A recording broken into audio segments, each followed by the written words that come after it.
Hi. Well, it's another beautiful day. I don't know if you noticed some of my last video was late because I had a death in my family. So I thought I would make this video a little bit early to make up for it. Anyway, today I want to talk about your burdens. Now, when we think of burdens, we think of like bags or backpacks or maybe carrying a baby, so on and so forth. But the type of burdens I'm talking about are your attachments. Now,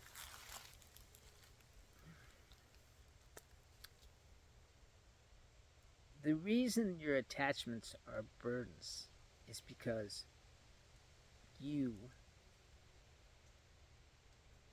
really should be free, right? Yeah. And so, therefore, these attachments are dragging you down, okay? Which means they're burdens, okay? And I'll give you an example. Let's say you have an attachment to fear. And the fear comes up whenever your bad memory comes up. And you think, oh my God, they're going to get me. Okay? And so, whenever that bad memory comes up, you have to be alone. You have to get away from people, right? You have to sever the connection you had with them, at least temporarily, while you go have your bad moment. Right? That's what it is.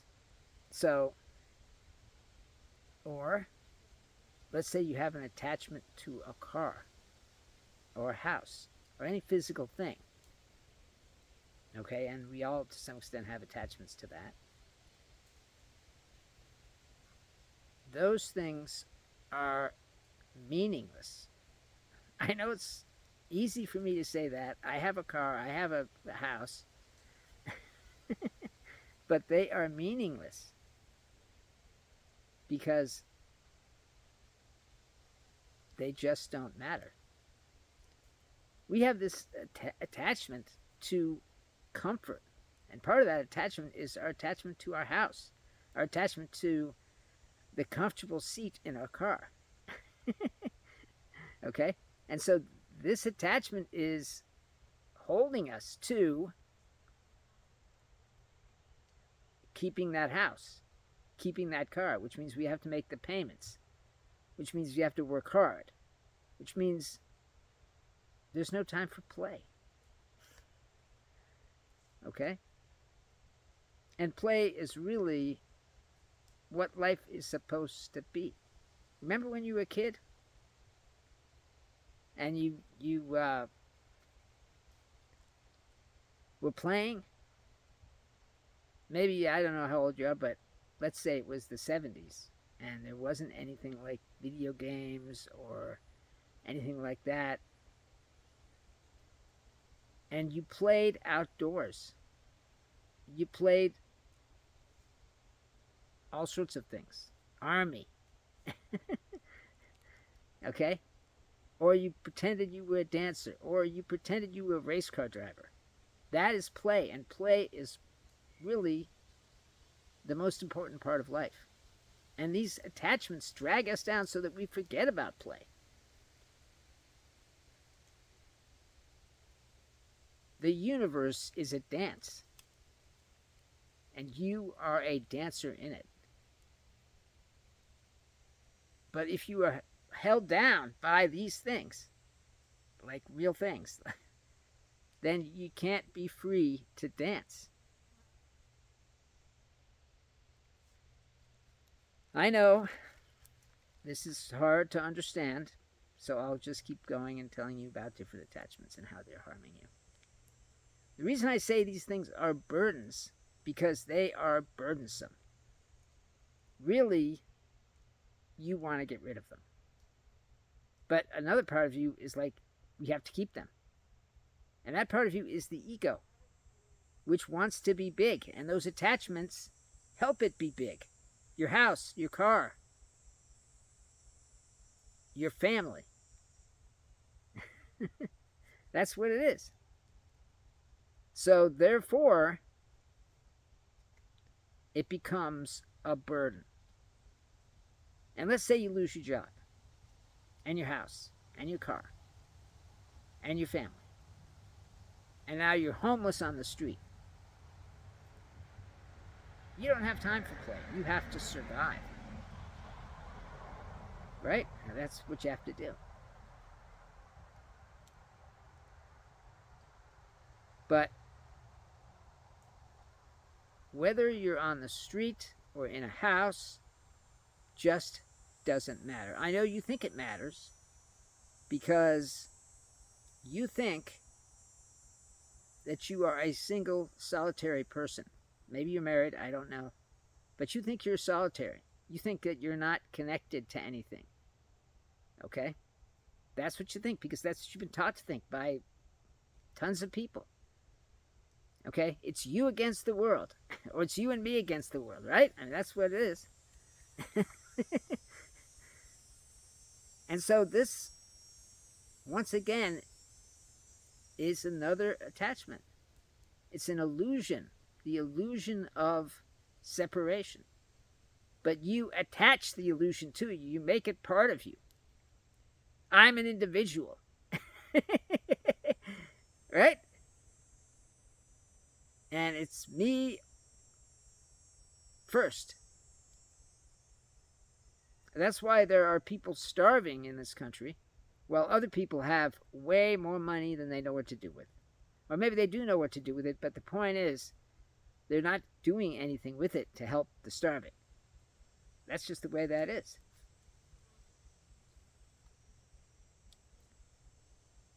So these attachments and illusions are weighing you down. They're on top of you. I've used this expression before, but I'll use it again. Imagine that you are an angel and that you can't go to heaven because all these things are tied to you.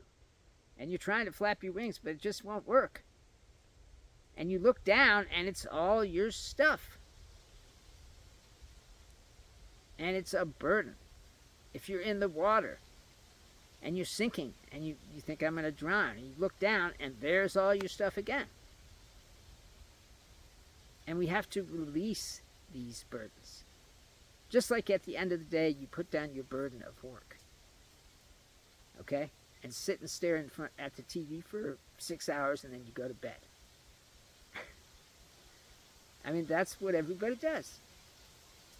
And so there's no time for play. Or maybe you play video games instead of sitting and staring at the TV, but video games aren't play. Play is play. And you need play because that ties you back to your childhood. And when you were a child, you were nothing but a soul in a human body. That's why you had such joy. That's why you had such love. Okay? And that's why your playing was so marvelous. But we don't play anymore because we're too damn busy with things. Which I'm not saying that's anyone's fault. It just is the way it is. And this preoccupation with the material world, with little pieces of paper that stand for money,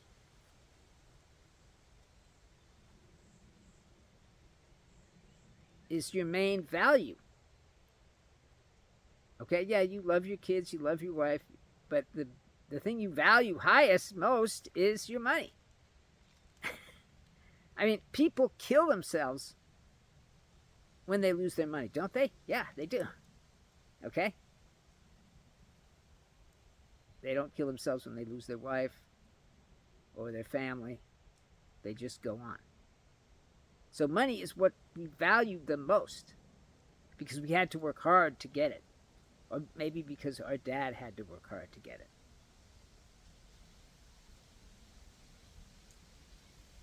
I'm not saying that having money is bad or anything like that. I'm just saying that we are preoccupied with these things. Okay? And this preoccupation is kind of an attachment too because it's a link to the past and to the future. You got the money in the past, you saved it, right? And now you're counting on it for the future, which makes it an attachment.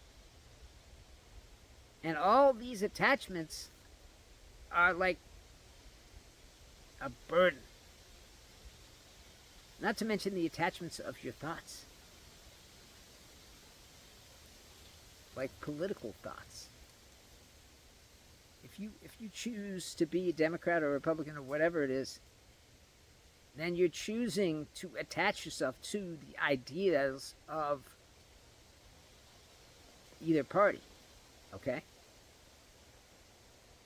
And that's just one more burden that you're laying onto yourself.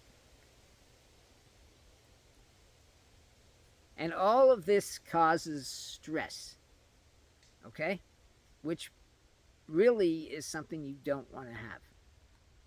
Because it robs you of the only thing you do have, which is the present moment.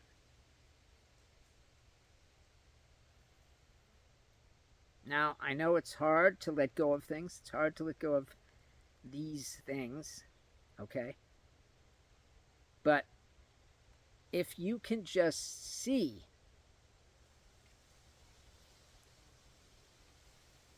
that they are not doing you any good, you're still unhappy, aren't you? Even though you got the house and the kids and the wife or the husband or whatever it is, you're still unhappy. Okay? That's the way it is. And that unhappiness is rooted in things that you're clinging to, like the future or the past. And or your money. And these things are burdening you. I remember when I was a kid, I saw a little old man with stooped back, and I asked my dad, how'd he get that way? And he said, oh, well, it was his wife.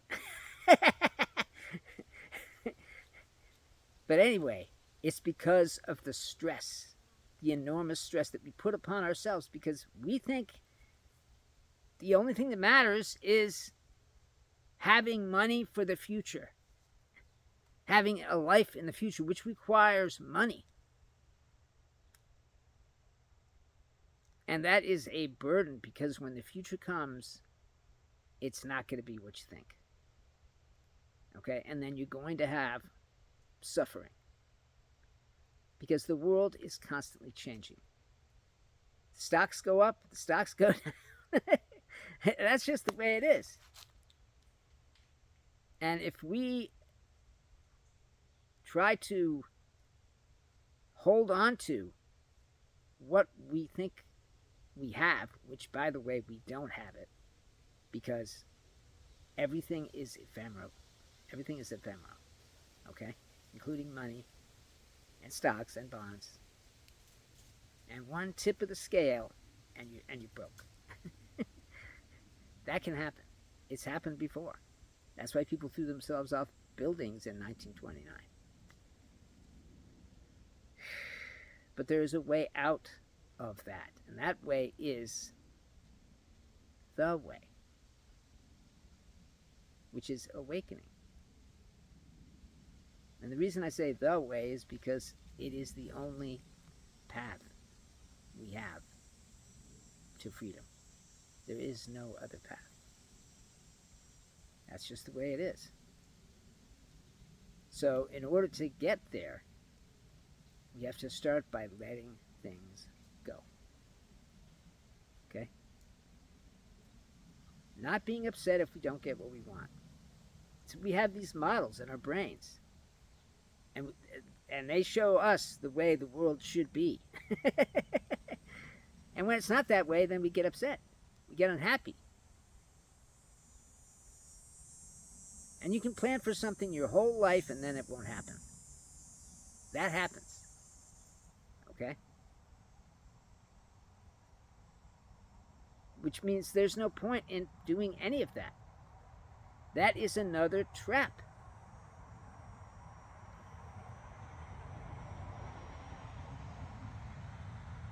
These things, these burdens that are burdening you down, okay, are making your life worse and shorter because they're causing stress. And what does stress do? It brings on the aging.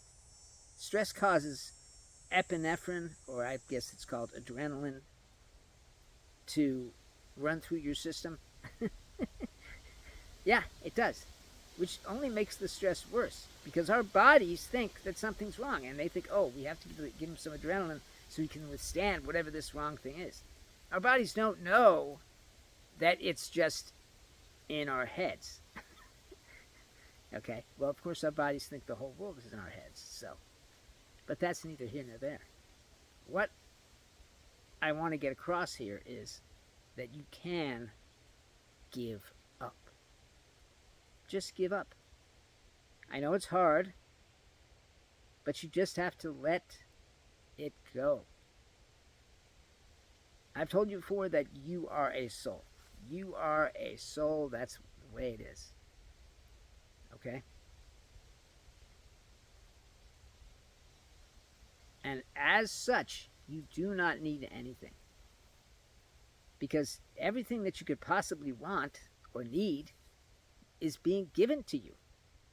But because we're so serious, endeavoring in life, and our minds are full of thoughts, we can't experience what's being given to our soul, to us. Which is why play is so important. I mean, go out and throw a frisbee with your friends, or kick a soccer ball around, or something to get that play enzyme working. Yeah, I mean, I don't know. But this business of taking everything so seriously and of stressing ourselves over something that doesn't really matter. Okay? Yes, I can see that you think that money matters because you think it pays the bills and allows you to have the life you have and so on and so forth. And you're right, that's what it does. Okay? But it doesn't make you happy. And nothing bought with money is going to make you happy. Maybe for a few minutes you get that new car or you get that pretty dress or whatever it is you got, and for a few minutes it's like, oh, I love this, I love being in this. But eventually the dress goes to the back of the closet, okay?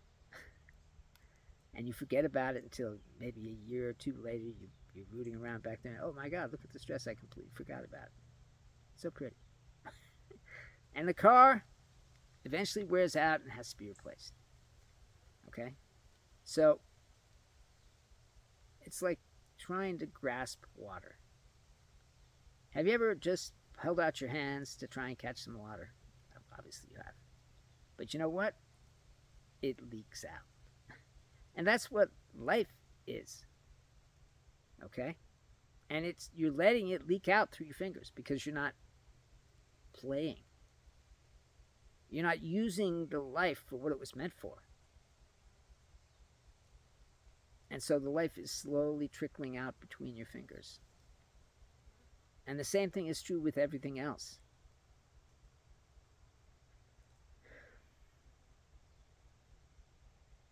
Everything that you're trying to save is slowly going away. I love saving things. Believe me, I do.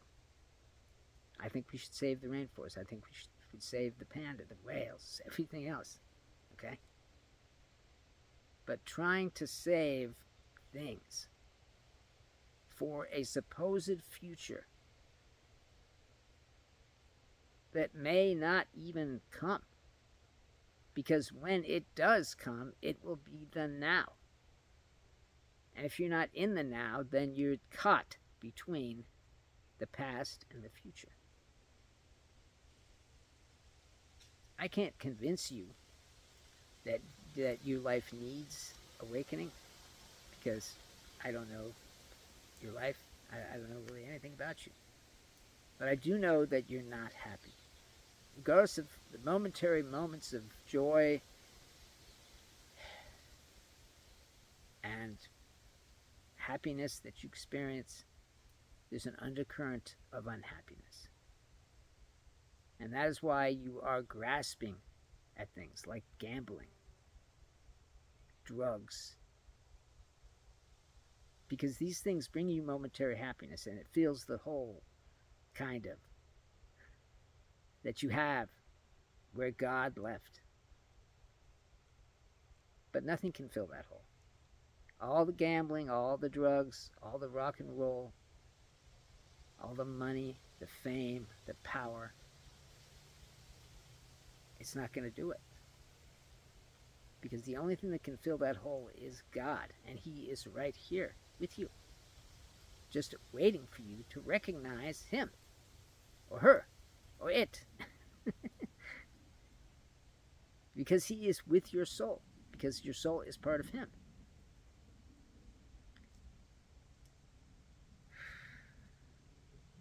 So, remember who you are. Try and realize that you are a soul, and that a soul doesn't need what you're trying to hold on to. It doesn't need to be separate, because it's already with God. It doesn't need permanence, because it knows the world is constantly changing. It's in flux. Everything's in flux. The universe is in flux. And if we try to hold on to the present, okay, and the way we want it to be into the future, okay, which we do, that's what we do, then we're going to miss the really important thing, which is that we can be free. And we can be free by just laying down our burdens. And that happens when you just let go. You just give up. Haven't you ever felt like you're in a rat race? Haven't you ever felt like the world just isn't cooperating with you? You're not getting what you want? Do you know why you're not getting what you want? Because the world can't give you what you want. The world can't give you love or joy or peace. Only one being can give you those things, and that being is God.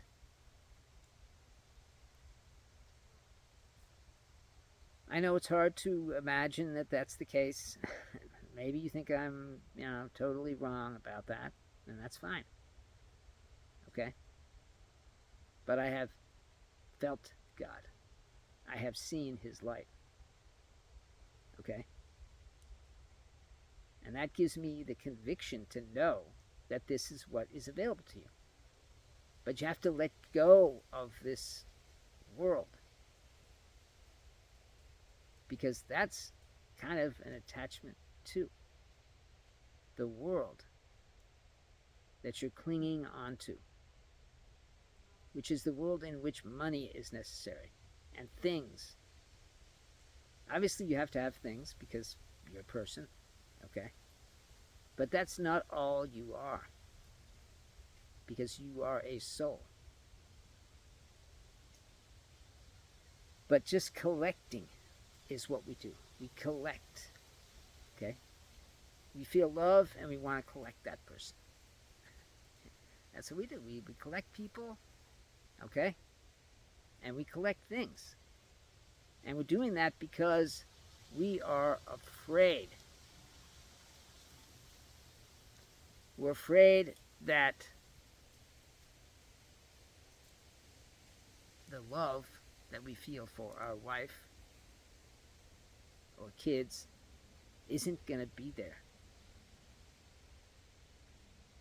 And that fear is just simply a manifestation of your separateness that you think is your condition, but that's not your condition. All fear comes out of this feeling of separateness, this feeling of not being with God. That's where the fear comes from. Okay? And as long as you're suffering, which you are because you're a human being, that fear is going to be with you. You can't get rid of it just by saying, I don't want to be afraid. And so you cling on to things to help assuage the fear, to make yourself feel safe. Okay? And you pull these things into yourself. Like pride, ability,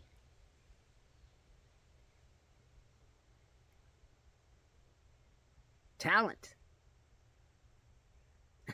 I mean, I could go on and on. And these things you think are going to save you. But the problem is, they're not. However prideful you are, pride goeth before a fall. However much ability you have, time will take it away. Talent, it's going to. No matter what happens, the world is constantly changing. And these things that are burdening us are weighing us down. But you know what they are now because I've told you them. Okay? And in order to make life better, to be able to play, to be able to sing and dance with joy, which is what you should be able to do, right? I mean, but instead we're just pounded by worries and fear. And there's no time to dance because we have to survive. Okay? That's just the way it is. It's the way we were brought up. It's the way the world taught us to be. Because nobody told us that God isn't up there. Nobody told us that God was in here, in the formless dimension in which we have a doorway into. That's what it is. I mean, that's true that no one told us. We were fed a line of bullshit by the Catholics and the Christian churches and so on and so forth. Because that was a way of controlling us, of keeping us from sinning. They thought, they hoped. Okay? But that isn't going to make your life better. Following some ancient ritual that you don't even understand, and the words that you say back to the priest aren't going to make you happy. Because it's empty. Just like money. Just like cars and houses. The only thing that has meaning in your life is love. And that love that you get from other people is the love I'm talking about. Do you look back on the good times? When you had love? When there were plenty of people around who loved you? and so on and so forth. And one by one, they died or they drifted off. And now it's just you. I had that. I felt that. Yeah, of course I did.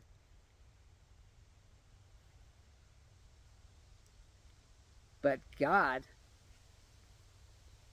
was there the whole time. But I didn't know it. I couldn't reach him. And you can't reach him either. Not through prayer and not through going to church services. None of that stuff works. The only thing that does work is accepting. Accept that you are a soul. Accept that you are not the ego, the brain, the mind.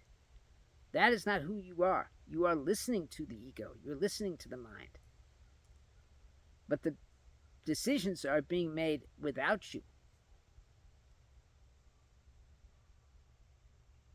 And the result is either more unhappiness or a momentary feeling of accomplishment and then more unhappiness. It's a crazy world, isn't it? And I just want to see you be happy.